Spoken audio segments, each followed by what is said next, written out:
Hi guys, welcome back. We hit 5k. I am so buzzed. Today is just the most perfect bookish day. It's June and it is pouring with rain outside. We've had such a string of gorgeous weather that this very rainy, very cozy day just feels like just perfectly on cue and very timely with the fact that we've hit 5,000 of us. I actually can't believe it. 5k subscribers on this new channel feels like such a milestone. I couldn't be happier. So to celebrate the fact that there's so many more of us here now, I have got myself a ginger tea in my favorite Beauty and the Beast vibe princess Disney mug. I'm all cozy in front of my bookshelves and I'm going to be answering some of your questions so that we can get to know each other a little bit better. Some of these are get to know me questions and then some of them are just more general fun bookish questions, book recommendations type questions. So there really is a little bit of everything in here because I know some of you might know me pretty well if you've come from my other channel or if you've been around for a while. But I've got quite a few questions to get through, so we're going to dive straight into it. Thank you to everybody that submitted a question. If you're not following me on Instagram yet, then please do. My Instagram isn't specifically bookish, it's kind of a combo of just lifestyle, both books and not, but it is Ellen Alice Miller on Instagram if you want to follow me on there. And I do often ask questions on there which then relate to bookish videos. So if you ever want to contribute to this kind of thing, then go give me a follow over there. Largely, these are in no particular order, but I might as well start a little bit at the beginning. For those that don't know me and haven't come from my other channel, when did you start your YouTube channel? Well, this particular YouTube channel I started about a month ago, I think my first video was, but I do have another channel, a lifestyle channel called Ellen Alice Miller. If you want to go subscribe to me over there, it's not book related at all. It's a lifestyle, wellness, just general cozy happy vibes. And I started that channel in 2022, I believe it was January 2022. I started that channel and then I started posting book videos on that channel approximately this time last year. I think it was April, May time 2024. And I did it on there for a while. I toyed with the idea of splitting it out into two channels and then eventually felt like the book stuff just needed its own space to really breathe and thrive. And that's when I set up Ellen Reads and here we are. Just a tiny bit about me because I do have quite a few questions in here about Cameron's reading taste and whether he's a reader. Those guys have obviously come from my lifestyle channel. But as a little summary, I live on the outskirts of London. I technically live in Surrey, but I am right on the border between Greater London and Surrey. I live here with my fiance Cameron. We're getting married next year in March in South Africa because he is South African and we're very excited about it. I've always loved reading. I've always loved books. I've always been reading and have read, but I definitely used to be pretty much an exclusive Kindle reader. I didn't used to collect books like I do now. And I feel like my bookish origin story is very basic bitch of me, to be honest. I've always been a reader, but I didn't start entering the bookish universe in its full force of a hobby until I read ACOTAR. Classic. I feel like everyone was either an ACOTAR girly or a Fourth Wing girly or an Emily Henry girly. I feel like those are the three main or the three most basic culprits for sparking an entire obsession with books. ACOTAR was mine. Before that, I was probably reading 5 books a year. They were all literary fiction and I had never even heard of romantasy, and I don't think I'd ever read a purely romance-focused book that wasn't, I guess the classics are romance books. To me, Pride and Prejudice is a romance book and Emma is those were probably my equivalent of romance books. And now here I am reading Elle Kennedy and Elsie Silver and I'm just loving life. So that's a bit about me. If you want to know more about my general life, then definitely go follow the other channel because that is where, I just live my life online. So you can get to know me very well over there. But if you're just here for the books and you just want to talk books, then you're in the right place. Let's talk about books. Let's start with a hard hitter. What is your favorite ever book series? This is probably another quite basic answer, but I feel like I can't really say anything other than Throne of Glass. I think I will always have to say Throne of Glass because of how epic that entire journey is. I've always been a series gal. I love getting sucked into a series and the fact that you can go on a journey with the same group of characters for 7 books and 7 epic books at that. And the final book leaves you on a 1,000-page fantasy Bible of a book. I don't know what could top it. There are lots of other series that I absolutely love, but I think Throne of Glass has to take the cake. I've never read the Twisted series by Anna Huang. Should I? let me know. Also, haven't read Iron Flame or Onyx Storm. A lot of people have said you need to make sure you read Fourth Wing and the entire trilogy if you haven't yet. I read Fourth Wing and I kind of medium enjoyed it. I think because I read it after ACOTAR, I think it's one of those classic things. You're either an ACOTAR girly or a Fourth Wing girly. I was an ACOTAR girly, and then I just couldn't get into Fourth Wing, and I found it a little bit too cringy. And people are like, how can you find Fourth Wing cringy if you didn't find ACOTAR cringy? I don't know. I don't know why. But there was something about Violet that I just found kind of annoying. I don't love like the secrecy thing. I did love the dragons. I did like the school. I don't know. It didn't suck me in. And then everybody said that Iron Flame was quite painful to read after Fourth Wing. So I've just never continued with the trilogy. I may continue one day, but it's not high on my list. But I do feel left out of all the excitement and the hysteria every time a new book comes out, I have to say. I've got a question here about one of my most anticipated releases until the end of 2025. Okay, I do have an entire video that I posted on my other channel.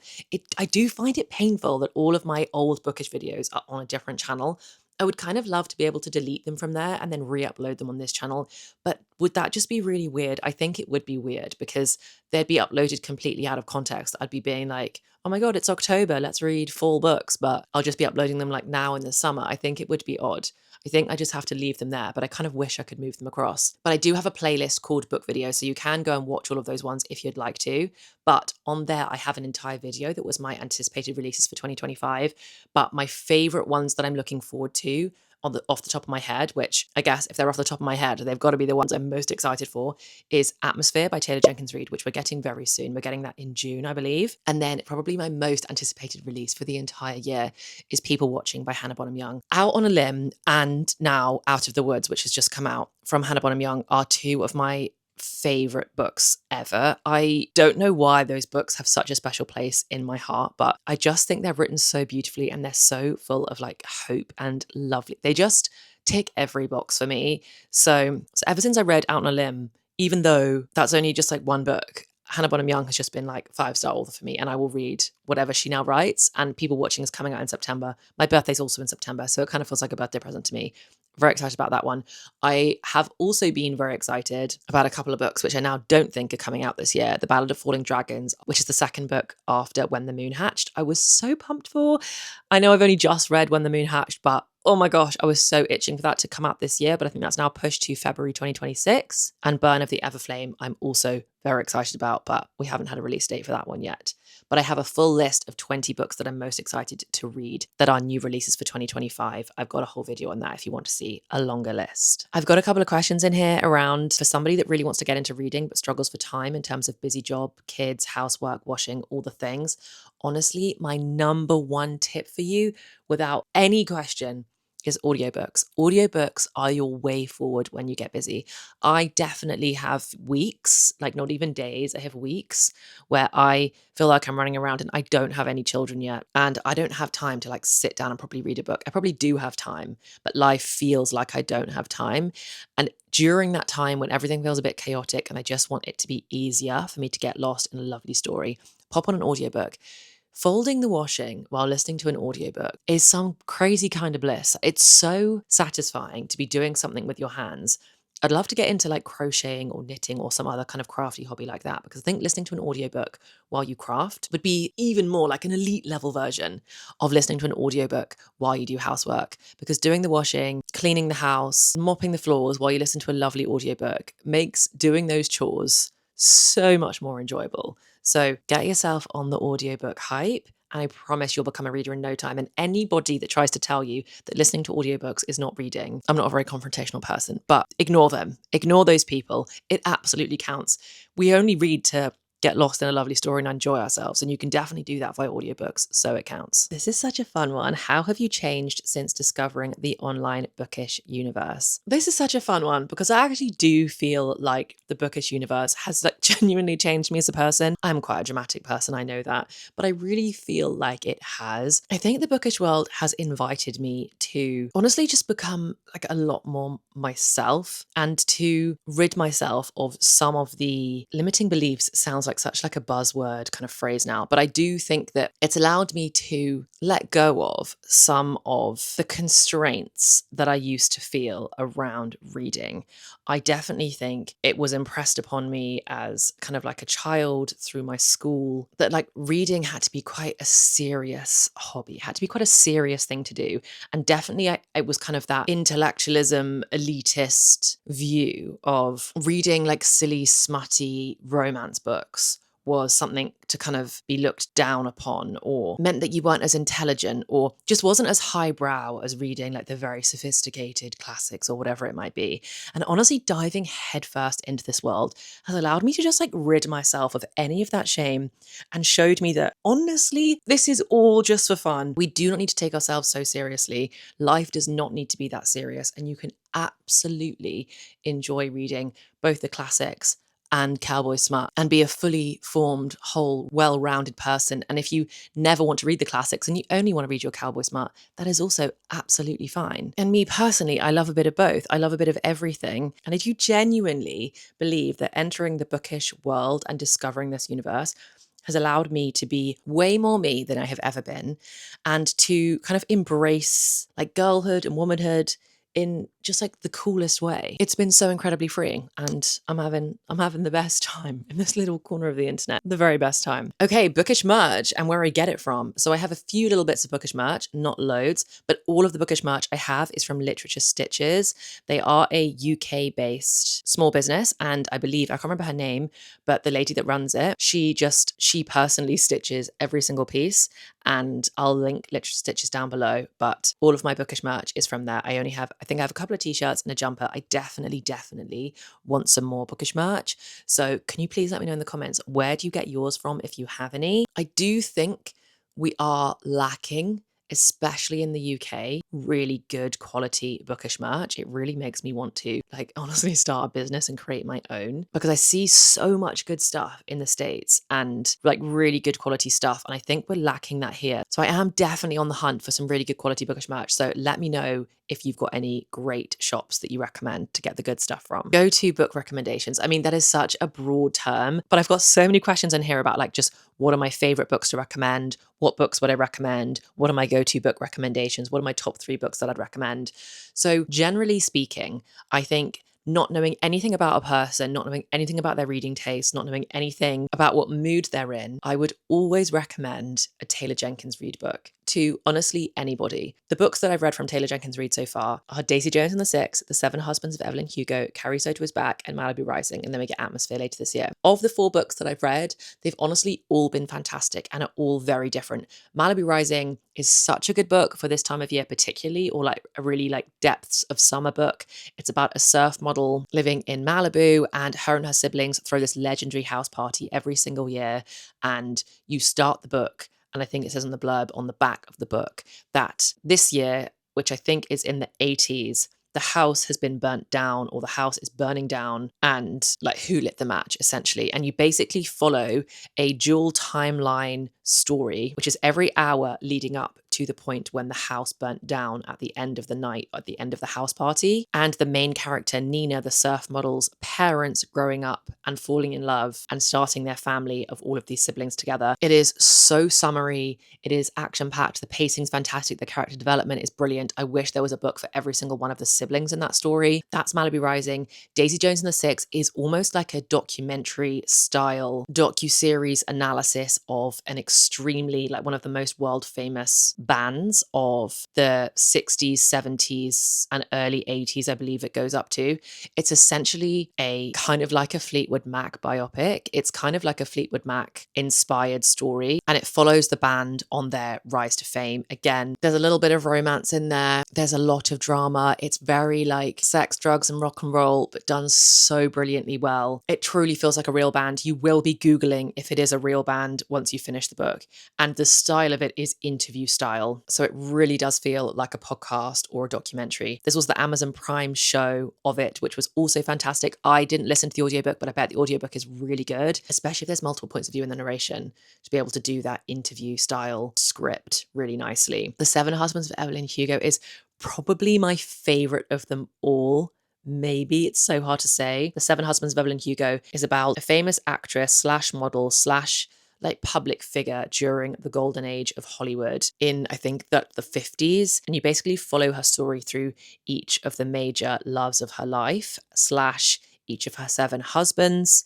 There is so much more to it than that. You just have to read it to find out what the story is all about. Carrie Soto is Back is about a retired tennis player who comes back to the game after a new young player comes along and steals Carrie's title of her world title as the best female tennis player in the world, slash I think even she's the most decorated tennis player, like even male or female, I can't remember, but like she's definitely the best female tennis player in the world. And it's a brilliant story about the resilience and strength of a very fearsome, very competitive woman. I don't think Carrie Soto is Taylor Jenkins Reid's best work, but everybody has their own favorites. A lot of tennis in it. Highly recommend. Anyway, oh my gosh, that was long-winded, me summarizing each of those books. But I think a Taylor Jenkins Reid book I would recommend to absolutely anybody.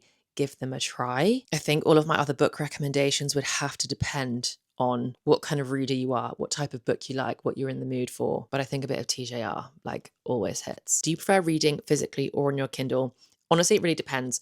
I am a Kindle girly through and through. I am obsessed with my Kindle, and a lot of the time I will prefer to read on my Kindle. But if I am lucky enough to have some time in the middle of the day when the lighting's good and I can sit down and cozy up the physical copy book and really enjoy just like the act of reading, then I will love a physical copy book. I have to say, it also really depends on the book that I have.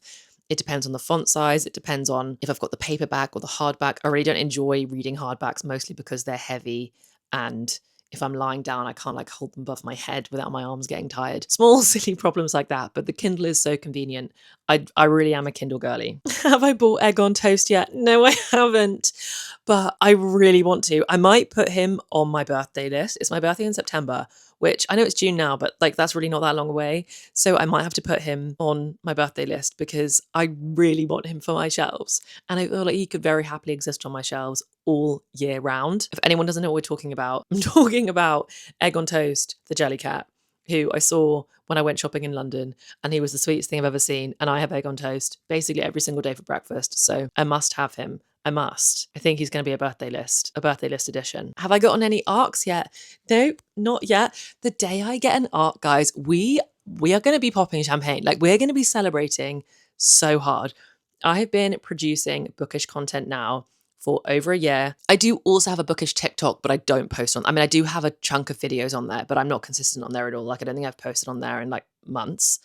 But I do have a BookTok account as well, and I have never received an ARC at all, either physical copy or digitally. I'm ready though. Like I'm ready. Like I'm ready for my turn. Whenever my turn comes and I start receiving ARCs, my first physical copy ARC, really. My first physical copy ARC, the celebrations are going to be, we're going to be celebrating. I think to get ARCs, I either need to have a much larger following on YouTube, because let's be honest, we've just hit 5K. We are thriving. I am so unbelievably happy. But in the grand scheme of things, we're not a massive corner of the internet just yet. We're working on it. So I think I'm too small Booktube wise right now. And I think when my book videos were part of my lifestyle channel, they just weren't getting seen because the majority of my audience over there didn't want to watch the bookish stuff. So I just don't think my bookish videos were getting pushed out in the same way that they're able to now, which is so fun. And then I think short form content is probably where publishers see your content the most, because you can actually tag them in content. So I probably need to be more active on Instagram and TikTok, but I just love YouTube so much. This is where I'm happiest. So I'm not in any rush. I'll get the arcs when it's my time. Okay, answering all of the questions about, is Cameron a reader like you? Does Cameron read? Does Cameron read books too? First of all, love that he gets so much attention. So Cameron, my fiance, is not a reader. No. Having said that, I'm turning him into one.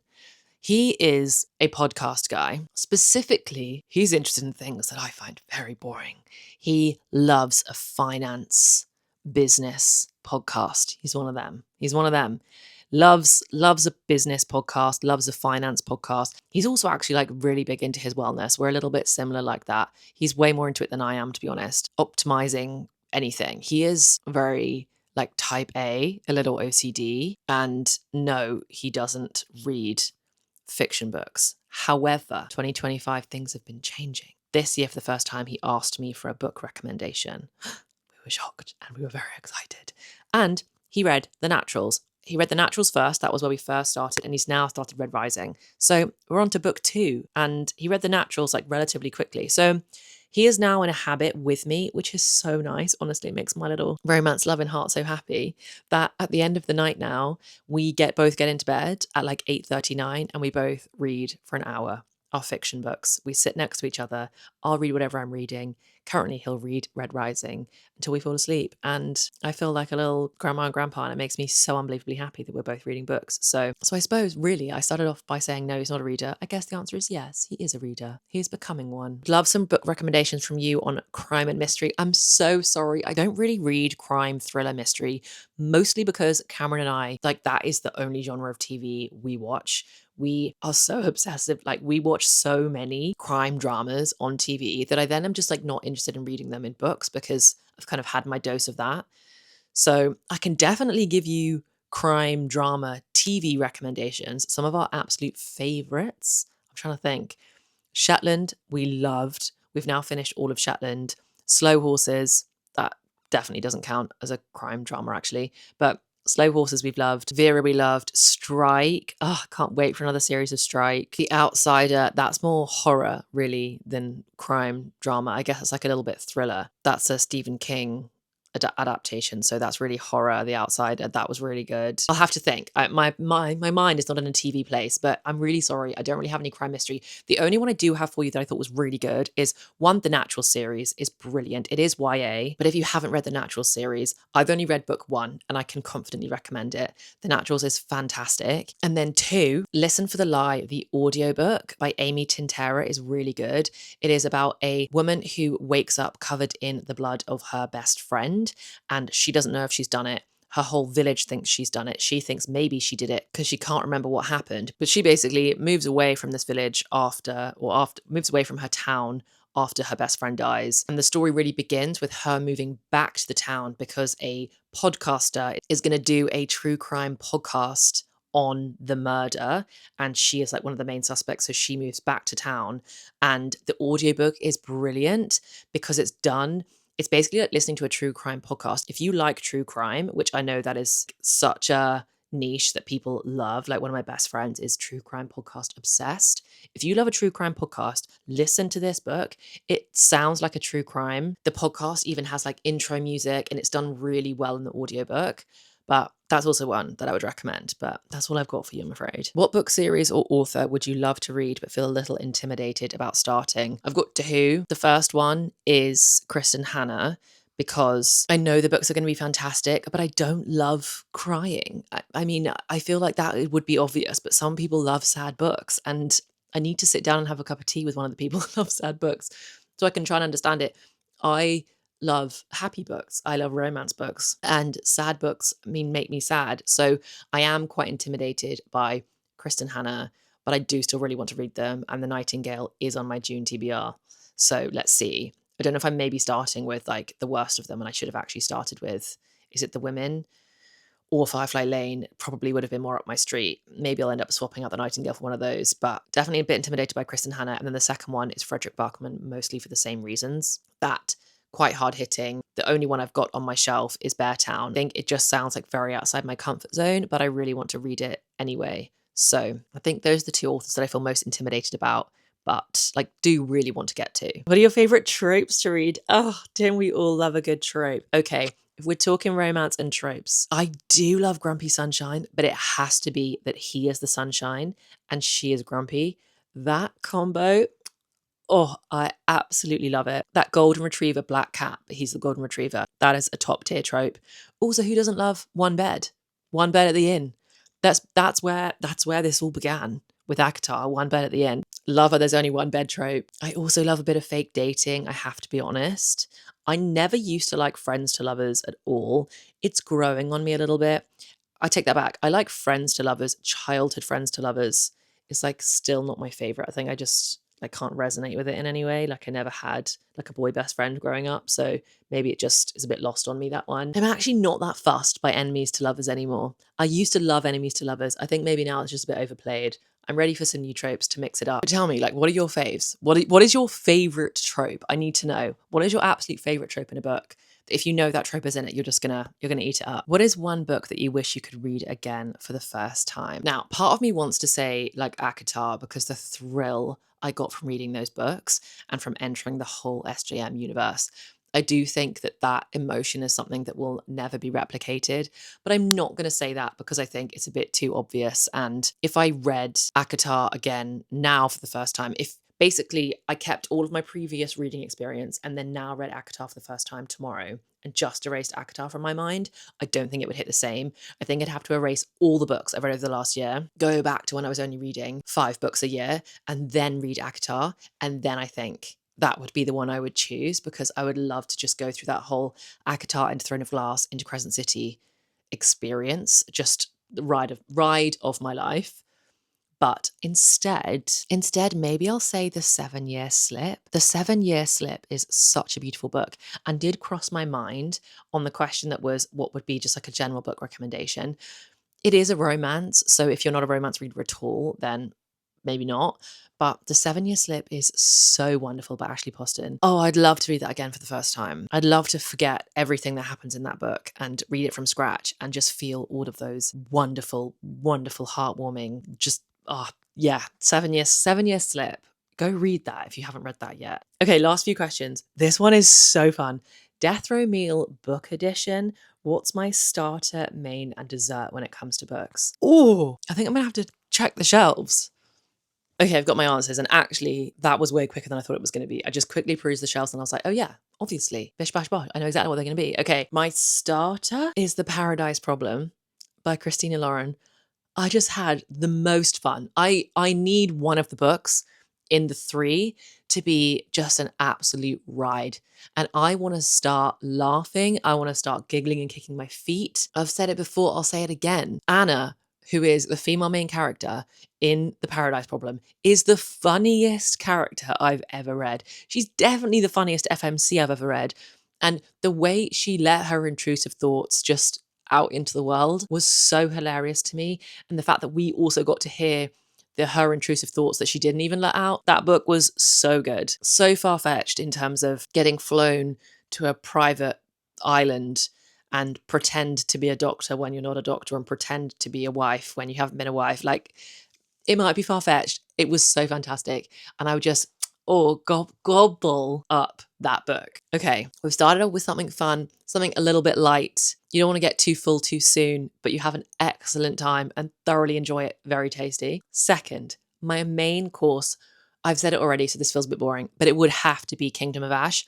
One, because it's so long, like you get fed during that book. Also, it is the perfect mix, that book, of action, adventure, edge of your seat, but there's also some swoony romance in there. You also get such a satisfying conclusion because it's the end of a very long series. You just get like fed and then fed and then fed and then fed. There's like twists and turns and you don't know what's going to happen. Kingdom of Ash was just a stellar book. It was so long. I know that like it'll fill me up properly. That would have to be my main. And then my dessert. We all know that we have to finish with something sweet. So for me, it would have to be Out on a Limb by Hannah Bonham Young. It could also be Out of the Woods, though. I don't know which one I'd choose out of those two. I loved Out of the Woods as well, but maybe because I read Out on a Limb first and it kind of got me first and it's a little bit longer than Out of the Woods, so I could just enjoy a little bit more. I think those would have to be my 3, but that is an unbelievably fun question. Okay, final question. The final question is, do you have a book club? And the answer remains not yet. I'm getting closer and closer to feeling ready to start a book club. I am so grateful that anybody would be interested in joining my book club. I think we would have an absolute riot. I just want to make sure that when I launch a book club, I have the capacity and I am kind of experienced enough in my YouTube game that that kind of runs. It can't ever run itself, like it's only me, I have to do it. But there's definitely, not to get too much into the detail of like behind the scenes, but it's definitely one of those things like any career. Like I have not been doing YouTube for a long time. I worked as a management consultant, specifically like HR consulting for corporate Big Four company in London for 7 years, and then I started YouTube. So it's all very new to me, and you definitely get quicker the more that you do it, and editing becomes faster, filming becomes less glitchy, and I say the right thing, so editing doesn't take quite as long. So everything becomes a bit more streamlined when I'm not having to start over what I'm saying again and again because I can't get it right.